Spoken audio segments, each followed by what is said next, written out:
Hi, it's Nick Treisman here at Orléans Honda, and I'm going to explain to you when you should change your tires and how to measure them. So first we need our fancy tread depth gauge. We're going to get right in a nice, fresh, clean spot of the tire. We can stick it in and we can measure it, and we want to look for the 30 seconds, and that's 9:30 seconds. That tire is basically brand new.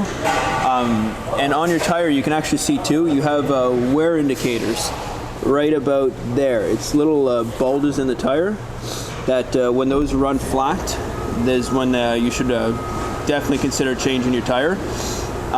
You want to start thinking about changing your tires when you get to around 5:30 seconds, because anything less than that, your tire is too worn out and you can't grip the road very well, because when they start to wear out, these are your water sipes, and this is what filters the water out of your tread. So when you're driving and then you start to lose traction, it's because they start to wear down, and your water and the tires can't push out the water and snow out of these little sipes.